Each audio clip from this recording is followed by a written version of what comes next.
setiap selesai sholat subuh. Allahumma inni as'aluka ilman nafi'an. Jadi Rasulullah selalu menekankan doa itu, ya Allah anugerahkanlah kepadaku ilmu yang bermanfaat. Sahabat bertanya, ya Rasulullah, apa yang dimaksud dengan ilmu yang bermanfaat? Kata Nabi, terlihat dalam amal perbuatan. Jadi berat tanggung jawabnya sebenarnya.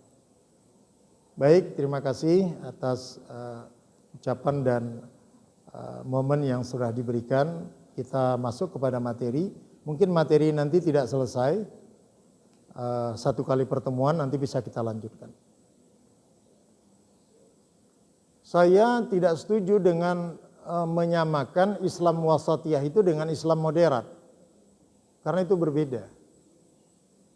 Kalau Islam moderat itu datangnya dari barat. Tidak menginginkan orang-orang Islam itu melaksanakan ajaran agamanya secara penuh. Artinya setengah-setengah saja. Padahal sebenarnya dalam beragama itu harus memiliki dua sikap yang sangat penting. Dan inilah yang mereka katakan sebagai sikap ekstrim itu. Apa itu? Al-wala wal-bara. Itu jarang diungkapkan. Apa itu Bu? Al-wala. Kecintaan, loyalitas, dan ya, komitmen kita yang tinggi terhadap akidah Islam. Walaupun orang lain tidak suka. Walaupun orang lain melecehkannya. Ya. Jangan mengamalkan ajaran Islam itu pilih-pilih tempat.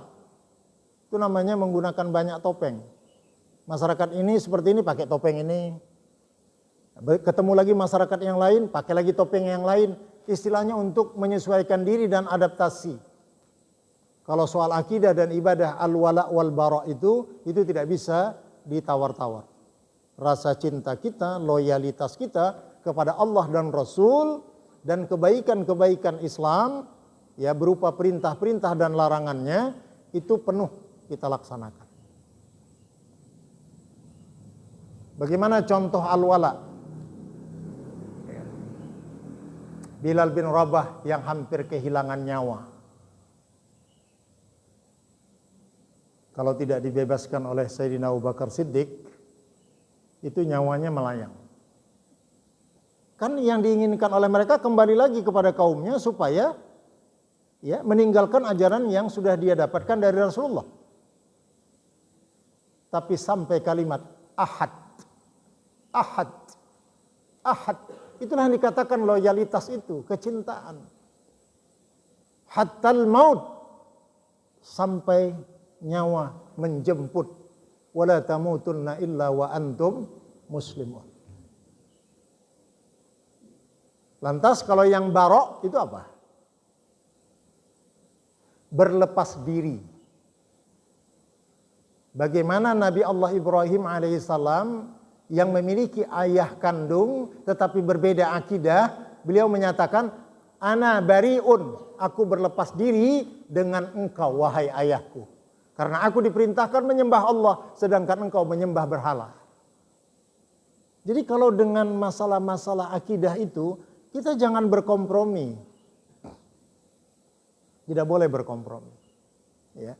Walaupun ada sisi-sisi tertentu yang kita boleh melakukan yang namanya toleransi atau dalam bahasa Islam disebut dengan sikap menghormati, tasamuh.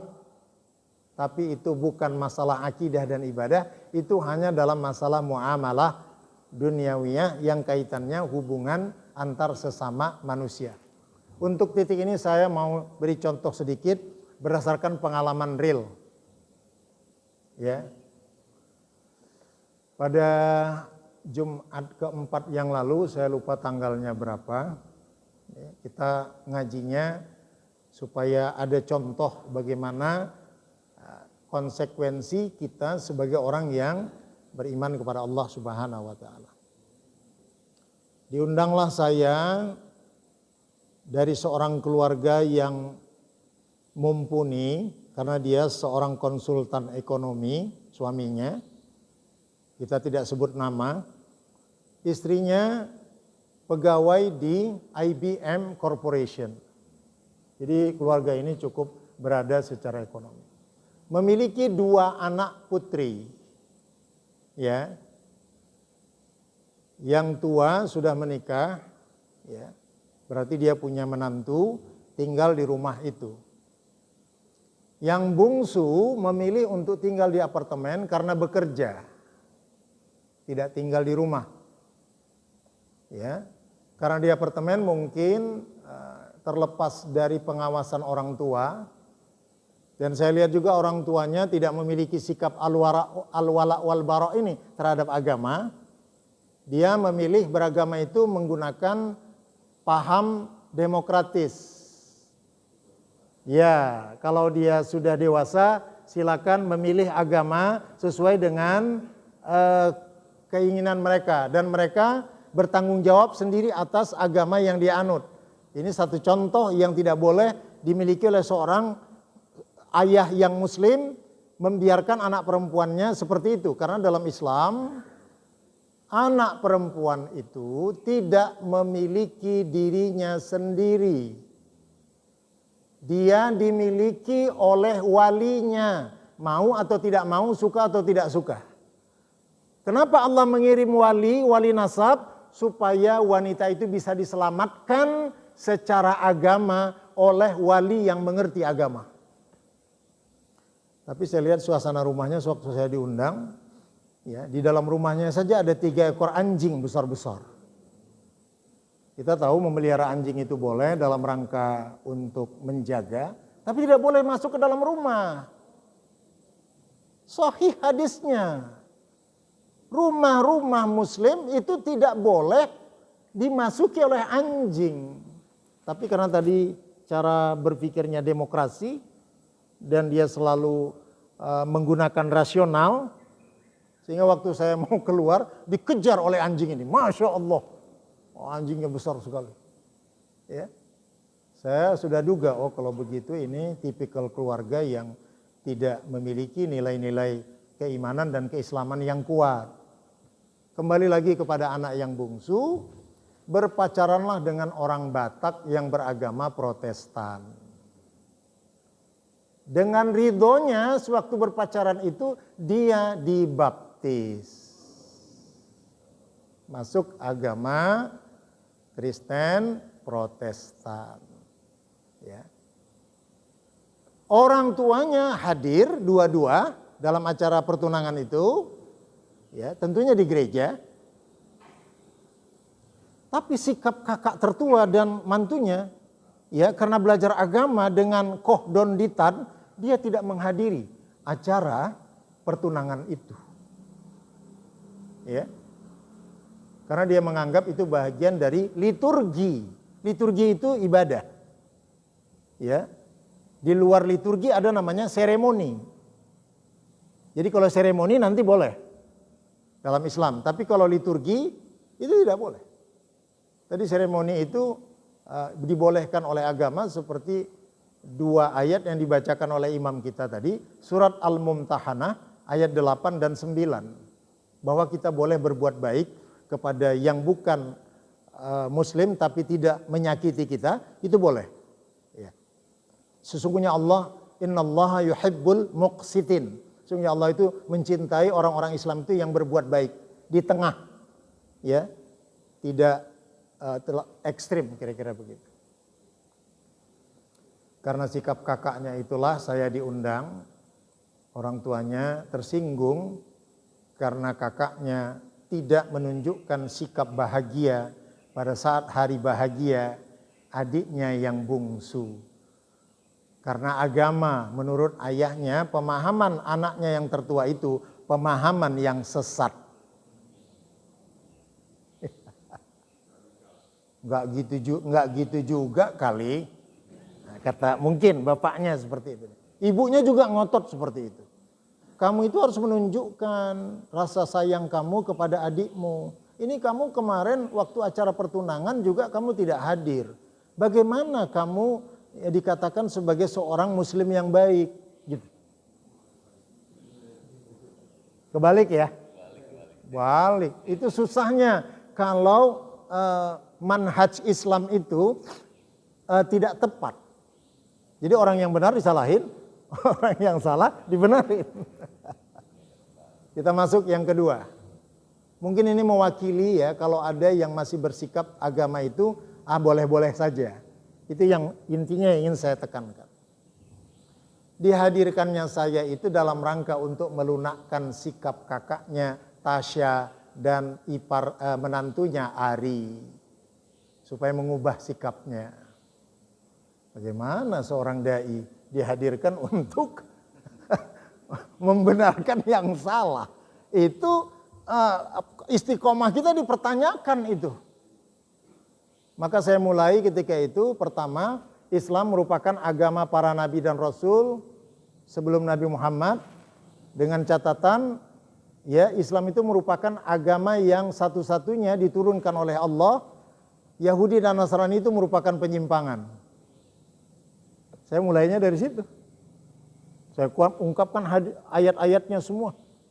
Ya, baru yang kemudian bagaimana tasamuh atau toleransi dalam Islam. Dua tema itu saja yang saya sampaikan. Mereka pun sibuk mencatat ayatnya. Setelah itu acara dialog.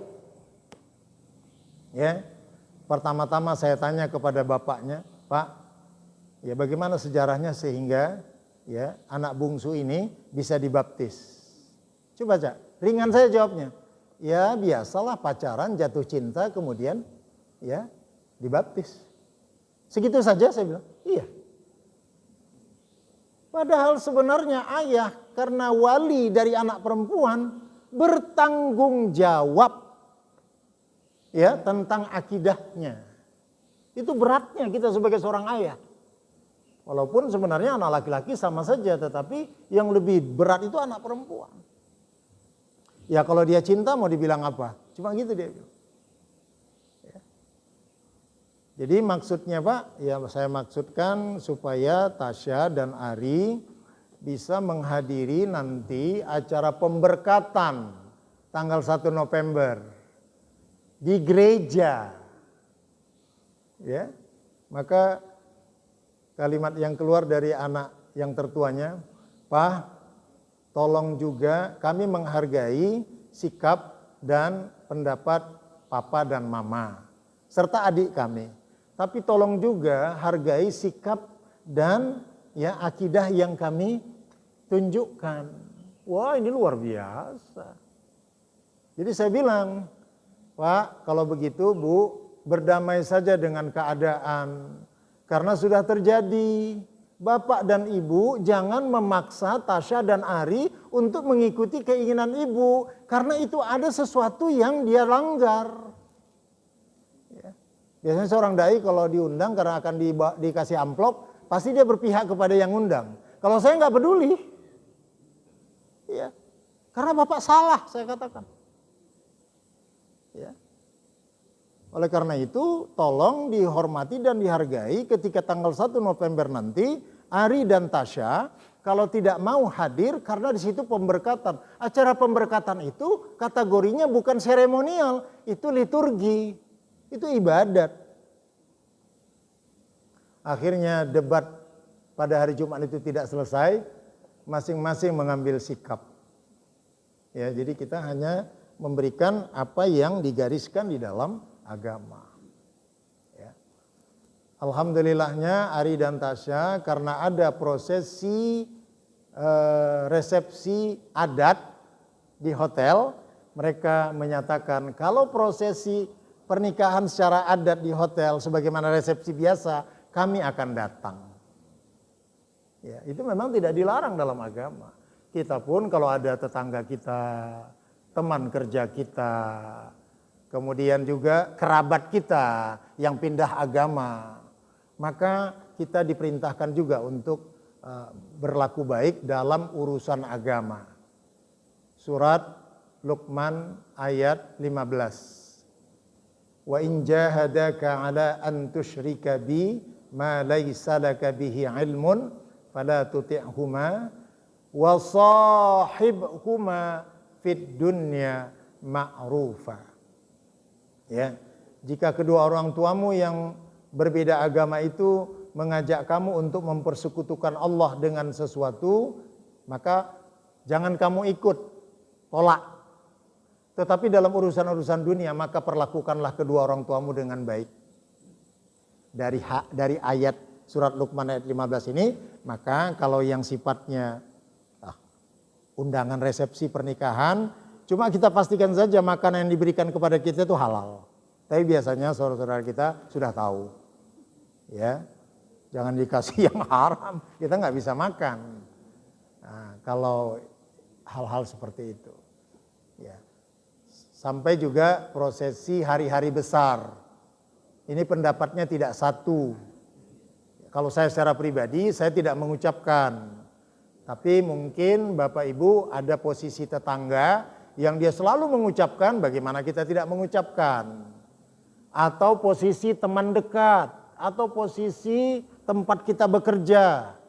Itu tolong dibaca surat Al-Mumtahanah ayat 8. Innallaha yuhibbul muqsitin. Sesungguhnya Allah mencintai orang-orang yang berlaku adil dalam hal, ya, toleransi untuk hal-hal keduniaan. Tapi kalau menyangkut akidah dan ibadah, lakum dinukum waliyadin. Titik. Tidak ada tawar-menawar di situ. Tayyib. Kita masuk kepada materi, apa itu Islam wasatiyah? Ya. Islam wasatiyah itu mengarahkan umatnya agar berlaku adil dan seimbang. Ya, adil, ya, artinya menempatkan sesuatu pada tempatnya, tidak hulu, tidak berlebih-lebihan, ya, kemudian seimbang fit dunya wal akhirah, ya, mental, spiritual, jasmani, rohani. Jadi kita mencoba keseimbangan itu. Ada dua ayat yang saya kutip di sini, surat An-Nisa ayat 135. Alladzina amanu kunu qawwamina bil qisti syuhada'a lillahi walau ala anfusikum awil walidain wal aqrabin iyakun ghaniyan aw faqiran wallahu awla bihima fala tattabi'ul hawa an ta'dilu wa in talwu aw tu'ridu fa innallaha kana bima ta'maluna khabira. Surah An-Nisa ayat 135 tentang Islam wasati itu, di tengah. Wahai orang-orang yang beriman, itu khitabnya kepada kita. Jadilah kamu penegak keadilan dalam berbagai dimensi, ya. Karena Rasulullah juga SAW tidak menginginkan kita terlalu memfokuskan urusan akhirat sehingga terbengkalai urusan-urusan dunia. Ya, Rasulullah juga tidak menganjurkan seperti itu. Kata beliau, aku berpuasa tapi aku juga berbuka. Aku tidur tapi aku juga bangun malam untuk sholat. Ya. Aku ini nabi dan rasul, tapi aku juga mendekati wanita. Artinya beliau itu menikah. Beda dengan orang-orang Nasrani yang katanya biarawan itu tidak menikah secara formal, tetapi melakukan hubungan seksual secara gelap. Kan lebih jelek.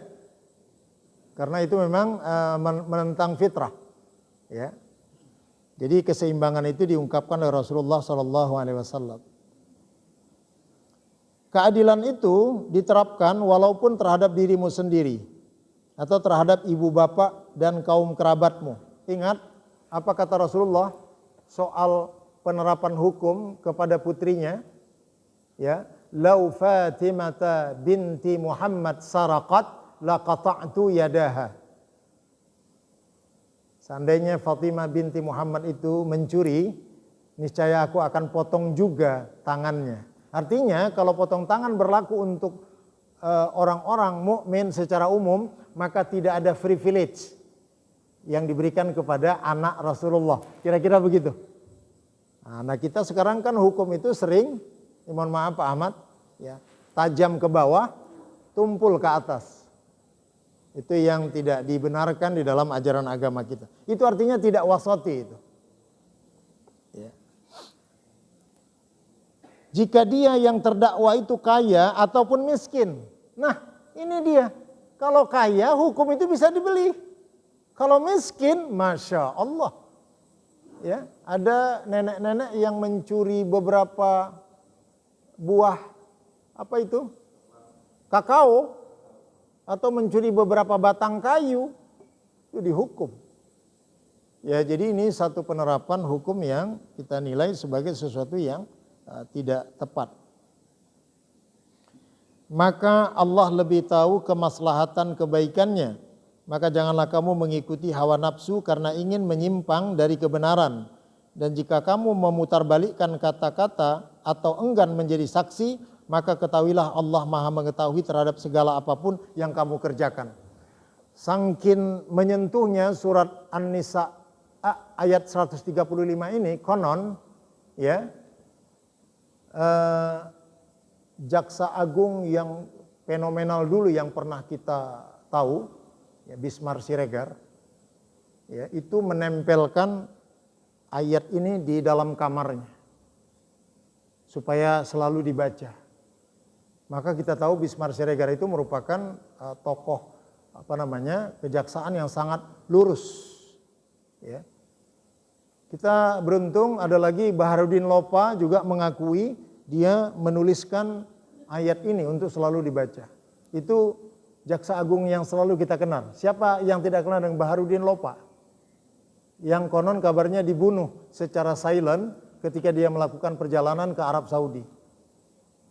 Ya. Kalau di polisi ada namanya Hugeng. Itu polisi yang lurus. Subhanallah.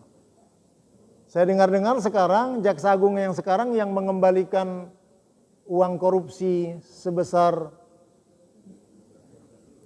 13 triliun ya. Itu juga selalu mengoleksi surat An-Nisa ayat 135. Karena ayat ini luar biasa.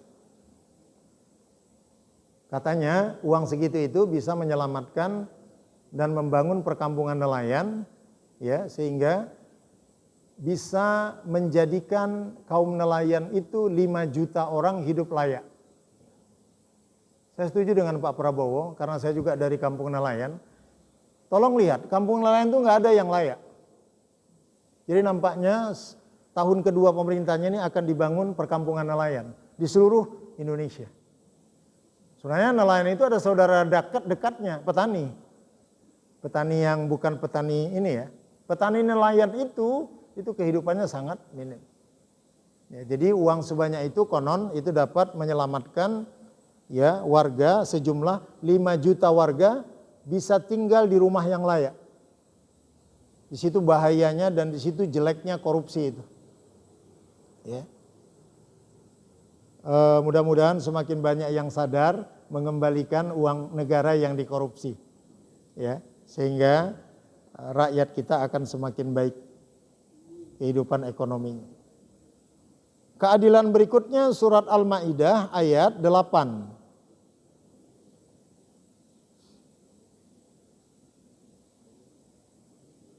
A'udzubillahi minasyaitonirrajim. Al-Maidah ayat 8. A'udzubillahi minasyaitonirrajim. Ya alladzina amanu kunu qawwamina lillahi syuhada'a bil qist wa la yajrimannakum syana'anu qaumin ala alla ta'dilu i'dilu huwa aqrabu littaqwa wattaqullaha innallaha khabirum bima ta'malun. Wahai orang-orang yang beriman, jadilah kamu sebagai penegak keadilan karena Allah ketika menjadi saksi dengan adil. Dan janganlah kebencianmu terhadap suatu kaum mendorong kamu untuk berlaku tidak adil. Berlaku adillah karena adil itu lebih dekat kepada takwa. dan bertakwalah kepada Allah, sungguh Allah Maha mengetahui terhadap apa yang kamu kerjakan. Sudah dua kalimatnya, sesungguhnya Allah Maha tahu apa yang kamu kerjakan. Saya melihat dalam rangka menegakkan Islam wasatiyah ini, kalimatnya tadi, janganlah disebabkan kebencianmu kepada satu kaum. Ya. Belakangan ini di masjid, di jamaah, berkembang kebencian satu kaum terhadap kaum yang lain. Karena hanya perbedaan masalah furu'iyah. Ya. Subuh kemarin saya kan di Masjid Rawdatul Jannah di Villa Melati Mas Regensi. Ya, setiap Sabtu kajiannya di sana. Ini yang saya katakan, umat Islam itu masih banyak yang belum berlaku adil. Waktu sholat subuh jumlah jamaahnya penuh. Tetapi begitu kajian tinggal sekitar 15 atau 20 orang. Ya, satu kali, dua kali, tiga kali saya tidak bertanya. Kali yang keempat saya bertanya. Pak Andri, saya bilang, itu jamaah kita kemarin kan waktu sholat banyak sekali. Tapi begitu ada kajian kenapa hilang semuanya? Ini jawabannya. Pak, di sini banyak jamaah yang anggota salafi. Ya saya terus terang aja ini ya. Sehingga mereka itu hanya sholat subuh berjamaah. Kalau mendengar kajian yang ustadznya bukan dari mereka, mereka tidak mau. Wala yajrimannakum syana'anu qaumin ala alla ta'dilu. Janganlah disebabkan kebencianmu kepada satu kaum yang menerapkan masalah-masalah agama yang furu, yang tidak sesuai dengan pemahamannya, yang dilabeli kita orang sunnah. Mereka itu bukan sunnah. Menyebabkan mereka meninggalkan jamaah itu. Coba bayangkan itu. Dan Masjid Rawdatul Jannah itu pernah mau dikuasai. Mau dikudeta. Apa-apaan ini? Ya. Saya karena sebagai seorang dai, pengalaman itu saya banyak. Ya. Begitukah cara kita beragama? Di Masjid Baitul Ma'mur juga, di daerah Islamic Village, hampir adu jotos karena berebut masjid. Lagi-lagi yang ingin menguasai itu dari kalangan salafi. Yang katanya praktek ibadah di masjid itu tidak sunnah. Akhirnya mereka sepakat keluar dari Masjid Baitul Ma'mur itu dan mendirikan sebuah masjid tidak terlalu jauh dari lokasi. Apa yang saya katakan ini bisa dibuktikan dan bisa diverifikasi, bukan fitnah. Ya. Apakah seperti itu Rasulullah mengajarkan Islam? Ini mohon maaf ya. Rasulullah tidak mengajarkan seperti itu. Mana buktinya? Saya ini guru besarnya bidang sejarah. Maka saya ambil contohnya dalam hal sejarah yang Rasulullah masih hidup. Ketika selesai peperangan Khandaq yang sangat melelahkan itu, ya, sampai-sampai Rasulullah sholat asarnya, ya, 3 waktu itu dilakukan pada waktu maghrib. Karena tidak sempat sholat asar untuk menghadapi orang-orang kafir Quraisy Makkah yang berkolaborasi dengan Yahudi, Bani Qainuqa, Bani Nadir, dan Bani Quraizah. Sampai Sayyidina Umar mengatakan, kurang ajar ini Quraisy, sampai sholat asarku ya tertinggal. Kata Nabi, ya tenang saja, saya juga belum sholat asar kok. Jadi waktu itu sahabat sama-sama belum sholat asar. Karena mementingkan untuk menghadapi orang-orang Quraisy. Sampai mereka itu kalah. Kan dalam perang Khandaq Islam itu menang. Ya, gabungan Khandaq itu nama perang lainnya Al-Ahzab. Karena dalam salah satu surat dalam Al-Quran itu surah Al-Ahzab. Al-Ahzab itu artinya kolaborasi atau sekutu. Jadi gabungan antara 3 Yahudi, Bani Qainuqa, Bani Nadir, dan Bani Quraizah dengan ya orang-orang Quraisy Makkah ingin menghancurkan dakwah Nabi di Madinah. Tapi Allah Maha Kuasa, ya Allah memenangkan Rasulullah dan para sahabat dan mengalahkan orang-orang Quraisy.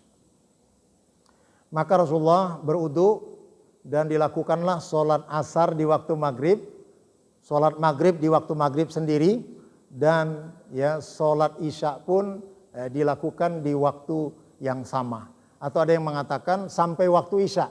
Maka di waktu isya itulah dilakukan 3 sholat tadi yang diimami oleh Rasulullah Sallallahu Alaihi Wasallam. Inilah dasarnya para ulama fikih membolehkan adanya qadha sholat. Karena sholat tidak dilakukan pada waktunya, tapi sholat yang tertinggal itu bisa dilakukan di luar waktunya. Walaupun di antara ulama yang lain berselisih pendapat soal qadha sholat. Kalau Bapak Ibu bagaimana pendapatnya? Kalau sholat yang tertinggal bagaimana? Udahlah, karena sudah tinggal. Ternyata Rasulullah tidak. Dilakukan di satu waktu 3 sholat itu. Ya kalau bukan Rasulullah yang kita contoh, siapa lagi?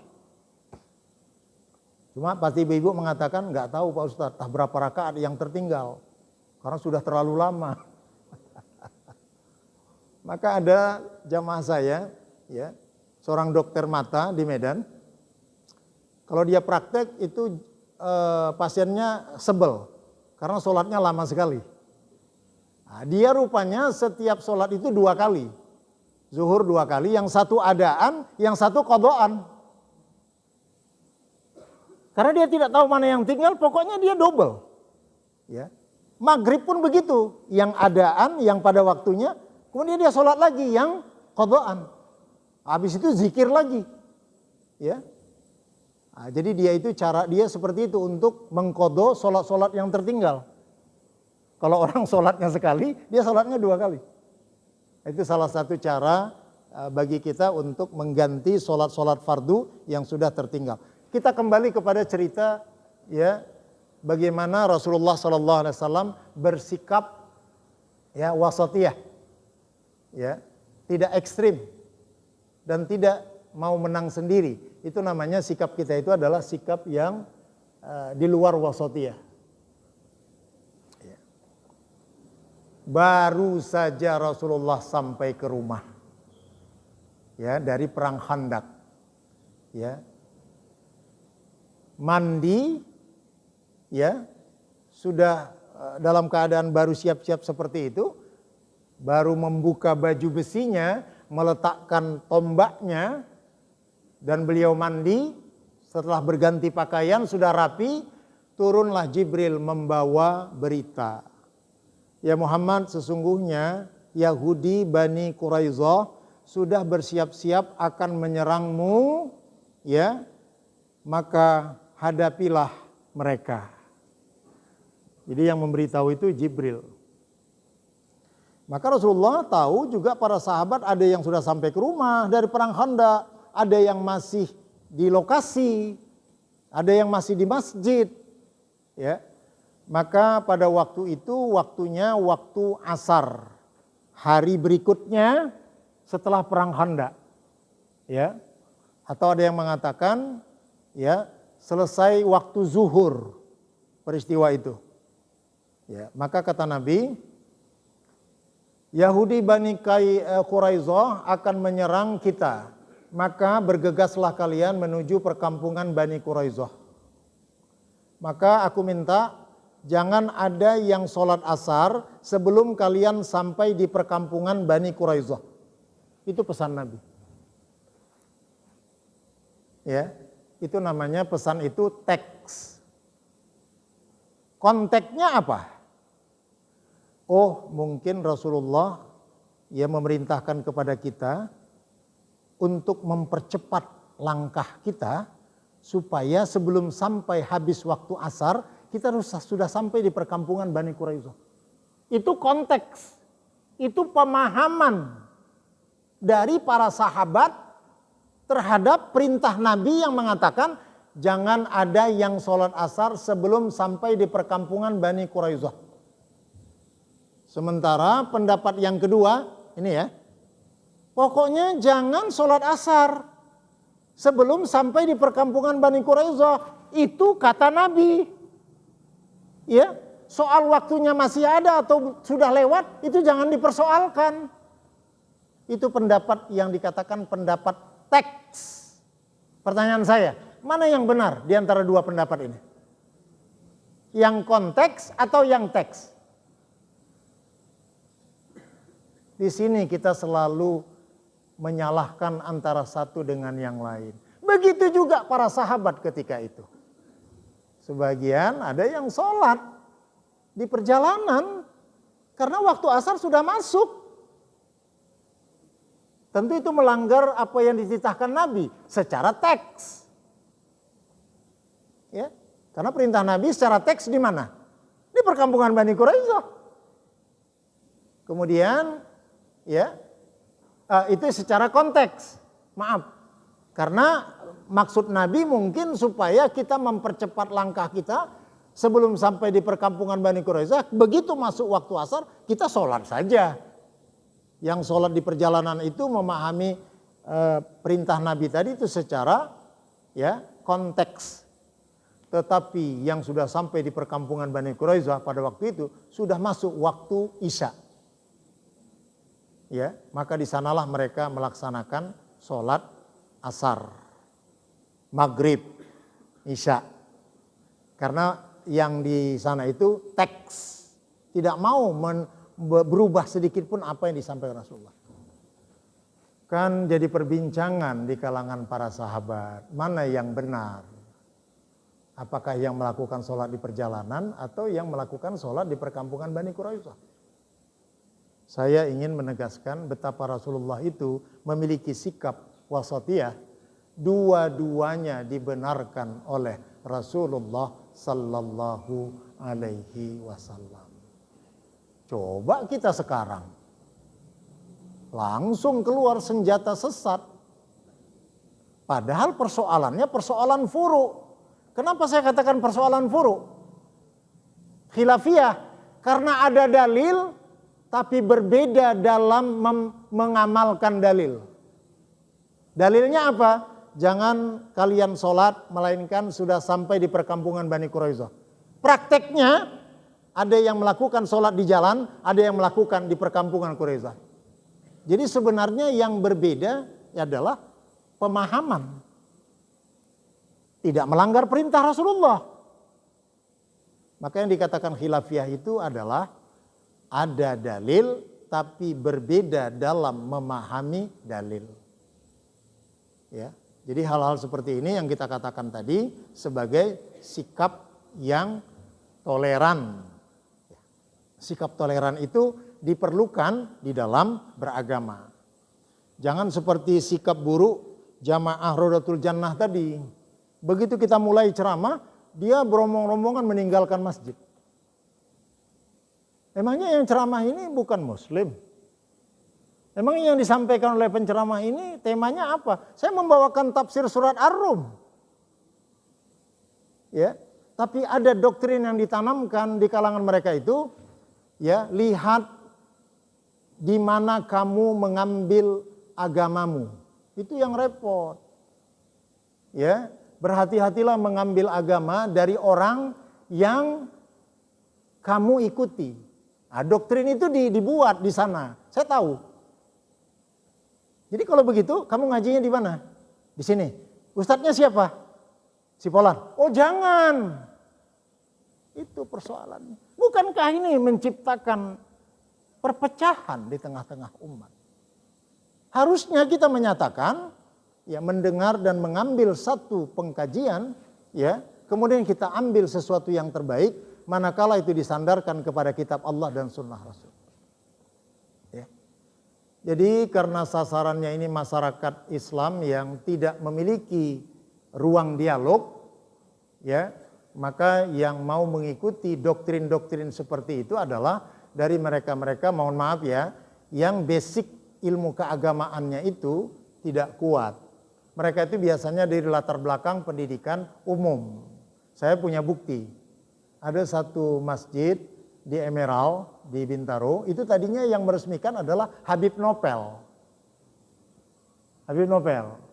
Tetapi karena di situ dominan jamaah salafiyah, maka Masjid As-Sob di Emerald itu sekarang semuanya sudah dikuasai oleh salafi. Itu. Sehingga ustadz-ustadz yang lain mustahil bisa menyampaikan ceramah di situ. Ya, begitukah kita memahami agama? Ya. Saya mustahil akan diundang oleh Masjid As-Sunnah yang ada di belakang Bintaro Plaza. Itu mustahil. Karena saya bukan dari kalangan salafi. Itu. Nah, kalau saya mengatakan Masjid At-Taqwa boleh-boleh saja mengundang salah satu ustadz walaupun kita tahu dia salafi. Yang penting kita mengatakan dia bawa tema sesuai yang kita tetapkan. Bagi kita tidak ada masalah karena dia orang yang kita undang. Dia tidak akan membentuk ya pendapat dia di sini karena dia sebagai undangan.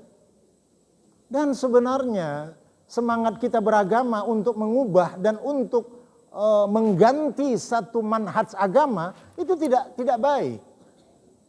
Ya.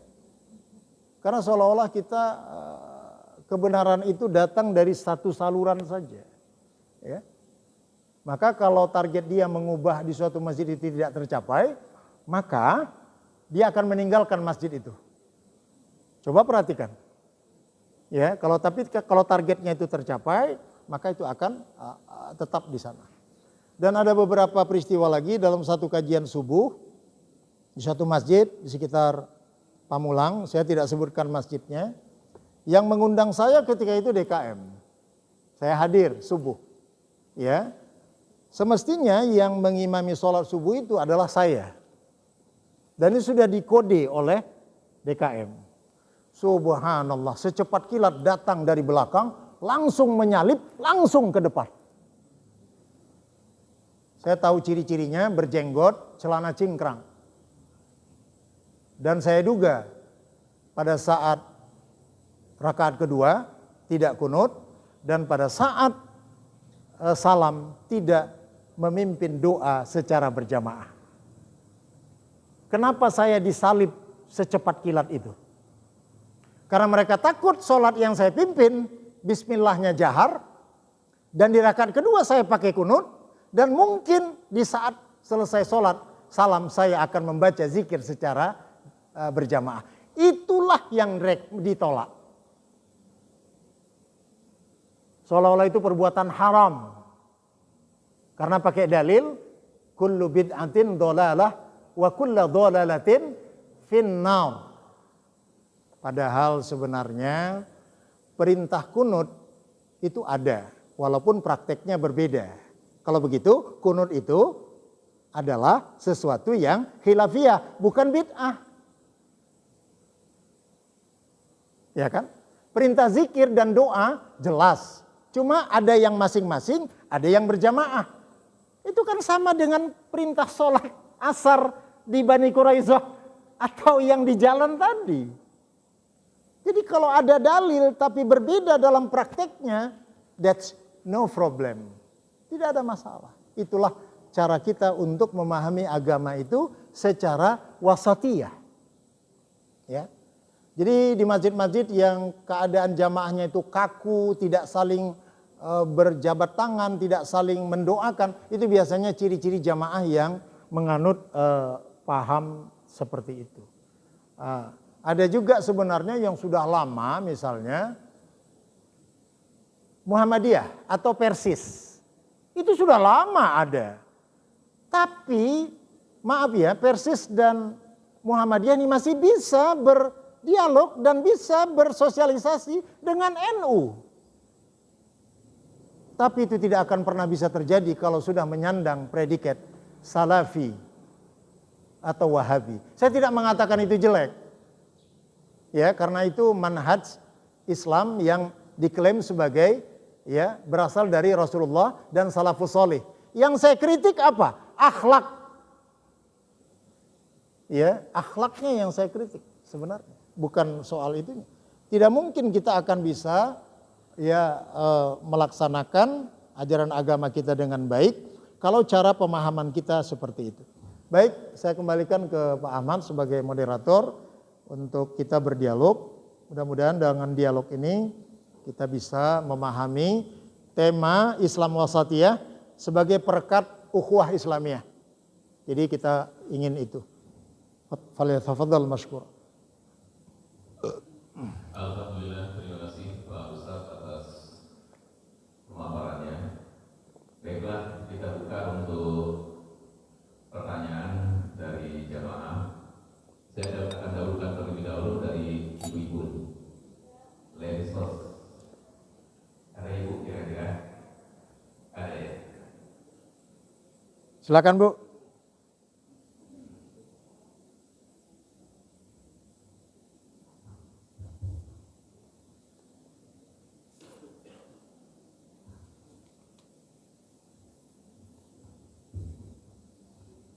Assalamualaikum warahmatullahi wabarakatuh. Waalaikumsalam warahmatullahi. Allah SWT. Saya tertarik Pak Ustaz, mau izin bertanya. Tadi Pak Ustaz menyinggung sedikit tentang Asmaul Husna, yaitu ya bariku. Artinya tadi Pak Ustaz bilang melepaskan diri. Sebetulnya melepaskan diri dari hal apa Pak Ustaz? Karena ini sesuatu yang pernah saya alami waktu orang tua saya mau pergi meninggalkan kita semua di saat sakaratul maut. Beliau pernah bercerita mengatakan, nanti kalau saya dalam keadaan sakaratul maut, pegang jempol kaki saya dua-duanya, kamu baca ya bariku di saat saya baca tahlil. Kebetulan Pak Ustaz saat kaki semuanya saya temukan itu di hadapan saudara semua, sehingga ya ibu saya kan pesan dulu baca ya bariku. Nah itu Pak Ustaz barusan keluar istilahnya alhamdulillah. Pak Ustaz bilang tadi artinya melepaskan diri. Apa itu maksudnya Pak Ustaz, kata orang tua saya itu. Terima kasih atas jawabannya. Assalamualaikum warahmatullahi wabarakatuh. Assalamualaikum warahmatullahi wabarakatuh. Baik, saya tadi mencontohkan itu kepada Nabi Ibrahim alaihissalam. Sebagaimana kita ketahui, Nabi Ibrahim alaihissalam itu diutus oleh Allah Subhanahu wa taala untuk mengajarkan tauhid. Sementara ayahnya itu adalah penganut berhala. Jadi menurut pemahaman masyarakat ketika itu dan juga dari dasar-dasar kemanusiaan, mestinya Nabi Ibrahim itu tidak memutuskan hubungan silaturahim kepada orang tuanya yang menyembah berhala itu. Tapi dalam urusan dunia itu dibolehkan. Tapi dalam hal urusan akidah, yaitu maka Nabi Ibrahim diperintahkan Allah untuk berlepas diri, tidak bertanggung jawab terhadap keyakinan bapaknya yang menyembah berhala. Karena sudah berulang kali diajak, tapi tidak mau.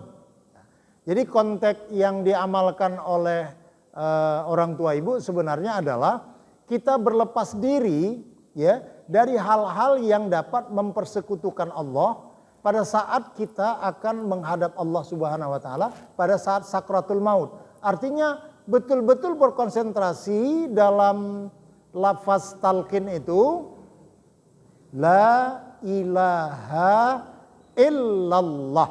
Tidak ada ilah atau Tuhan yang berhak disembah dan diibadahi selain daripada Allah. Jadi maksudnya unsur-unsur yang menyertai keyakinan orang tua ibu itu kita lepaskan. Ya, karena kita berlepas diri dari hal-hal yang dapat mengotori keimanan sehingga kita menghadap Allah Subhanahu wa taala dalam keadaan bersih. Sebagaimana firman Allah dalam Al-Qur'an surat Asy-Syu'ara, istilahnya itu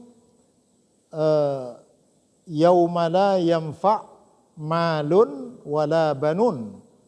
Pada suatu hari nanti termasuk hari kiamat dan termasuk juga hari-hari saat kita menghadap Allah, tidak berguna lagi bagi kita harta dan anak-anak. Kita berlepas diri dari itu. Yang betul-betul kita fokuskan adalah illa man atallaha biqalbin salim, kecuali kita menghadap Allah dengan hati yang bersih dan lurus. Itu maksudnya. Jangan pada saat sakaratul maut itu masih mikir rumah, mobil, anak-anak. Itu menjadi kacau. Maka diharapkan juga kalau kita ingin mentalkinkan itu, suasana jangan gaduh, jangan tergesa-gesa. Tapi betul-betul kalimat talqin itu kita ucapkan secara pelan-pelan. La ilaha illallah. Kalaupun sudah tidak bisa begitu lagi, hanya kalimat Allah saja. Allah. Jangan terburu-buru. Begitu maksudnya mungkin yang dipesankan oleh orang tua ibu, supaya waktu menghadap Allah Subhanahu wa taala, akidah kita fokus hanya kepada Allah Subhanahu wa taala. Begitu juga dalam Al-Qur'an surat Al-An'am ayat 153. Kita hidup ini kan banyak aliran, banyak ajaran. Banyak juga yang memengaruhi kita. Maka kita memiliki sikap wala wal bara tadi. Ya. Tapi kadang-kadang sikap al-wala wal bara itu berlebihan. Sehingga ditempatkan bukan pada tempatnya. Begitu. Allah berfirman, wa anna hadza sirati mustaqiman. Inilah jalan Allah yang lurus, Islam. Apa perintahnya? Fattabi'uhu, maka ikutilah ajaran Islam itu. Ya. Kemudian larangannya apa? Wala tattabi'us subula. Jangan mengikuti ajaran-ajaran selain daripada Islam itu. Ya. Kenapa? Kalau kamu mengikuti yang bukan dari ajaran Islam, fatafarraqa bikum an sabilih, nanti kamu akan bercerai-berai di dalam ajaran agama ini.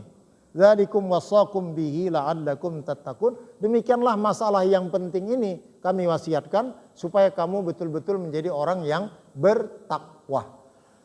Jadi komitmen kita memang dalam mempraktekkan ajaran agama Allah ini lurus. Ya. Tapi kalau memang boleh berbeda, maaf, kalau boleh berbeda, kenapa kita memaksakan pemahaman kita? Itulah yang merusak itu. Kalau boleh berbeda, kenapa kita harus memaksakan apa yang kita miliki? Sampai-sampai dampaknya misalnya seorang yang memiliki pemahaman agama, pemahaman ya, yang berbeda dengan pemahaman yang diterapkan di Masjid At-Taqwa Pamulang Estate. Bagaimana cara dia berjamaah? Karena yang berbeda itu biasanya bukan yang pokok-pokok. Yang berbeda itu yang furuk-furuk saja. Furu'iyah. Maka caranya adalah simpan dulu pemahaman-pemahaman kita secara pribadi ketika kita sedang berjamaah. Baru kembali kita meyakini apa yang kita amalkan itu setelah kita mengamalkan ibadah itu secara fardiyah.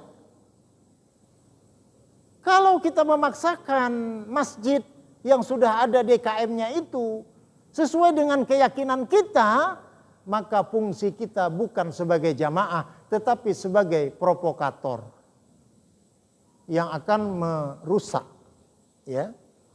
Yang sebenarnya perbedaan-perbedaan itu bukan perbedaan-perbedaan yang usuli, tetapi perbedaan-perbedaan yang bersifat ya furu'i. Jadi selalu kita bedakan mana perbedaan-perbedaan usuli, mana perbedaan-perbedaan yang bersifat ya furu'i. Jadi yang selalu menekankan Islam wasatiyah ini seorang ulama besar yang sudah almarhum, dan ini juga banyak dicaci maki oleh ulama-ulama yang tidak sependapat dengan beliau. Nama beliau adalah Dr. Yusuf Al-Qardawi. Asli orang Mesir, tetapi diusir dari Mesir oleh pemerintah Mesir, Husni Mubarak atau Anwar Sadat, saya lupa. Sehingga dia memilih tempat tinggal di Doha, Qatar. Di sanalah dia sampai ajalnya. Jadi beliau itu menulis sebuah kitab Mazhab Wasatiyah. Inilah yang ditahzir oleh ulama-ulama salafi. yang mengatakan bahwa Dr. Yusuf Al-Qaradawi itu masuk kategori ulama al-aqliyun. Lebih mendahulukan akal daripada nas. Itu tuduhan yang sangat miris kita itu. Dan saya, supaya Bapak Ibu kenali, saya termasuk pengagum Dr. Yusuf Al-Qaradawi. Yang satu lagi saya pengagum Sayyid Ramadan Al-Buti. Tapi saya juga tidak menolak apa-apa yang disampaikan oleh Syekh bin Baz, ya, Albani atau Utsaimin. Saya paham, tapi saya tidak ke sana. Saya lebih cenderung Al-Qaradawi dan juga Sayyid Ramadan Al-Buti. Ya. Tapi saya bisa kok menerima, ya. Kami dekat di sana Nurul Iman ada Masjid Al-Barkah. Ya, Al-Barkah itu setiap malam Kamis ada kajian. Dan itu penuh karena dari mana-mana datang ke situ. Kenapa tidak seperti itu kepada masjid yang lain? Pertanyaan saya itu nggak bisa pernah mereka jawab. Kenapa kalian ngajinya kok ke sini? Dan kalau yang ustadznya ini penuh, kenapa kalau ustadz yang lain tidak mau datang?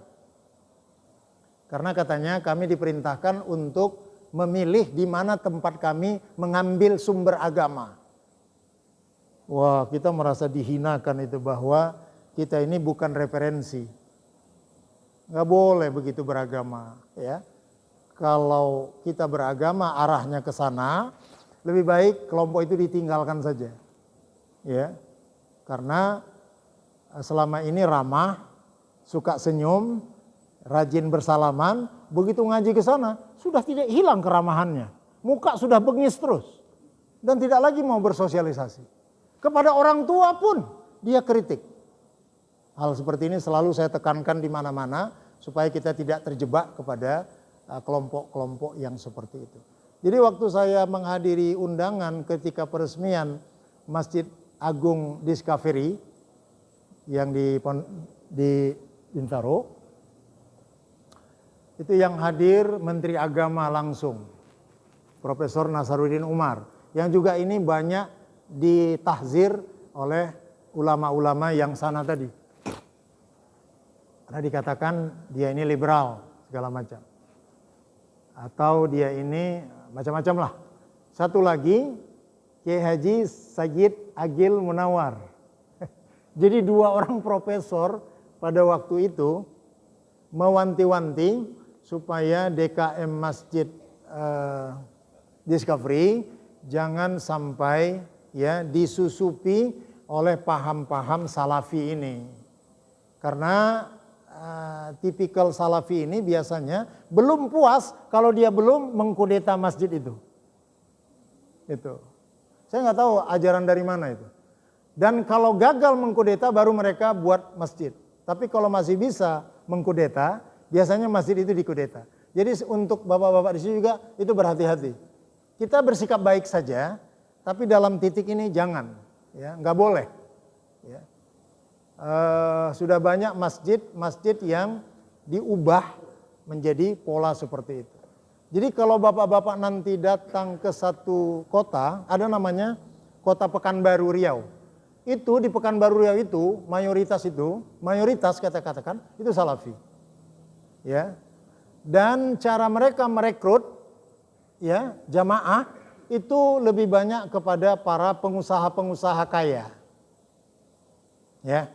Saya punya bukti di Emerald Ashop itu semuanya dari pengusaha-pengusaha kaya, dan kalau nanti bermasalah tidak terlalu sulit bagi mereka untuk mendirikan masjid baru karena ditopang oleh muhsinin yang baik. Intinya saya bukan soal itu, ya, mengubah paradigma kita beragama agar kita tidak mengambil satu sikap bahwa kebenaran itu tunggal. Kalau kebenaran akidah dan ibadah tunggal, tapi kalau kebenaran dalam hal khilafiyah itu tidak bisa tunggal. Bagaimana kita mau menghilangkan khilafiyah? Apa itu khilafiyah?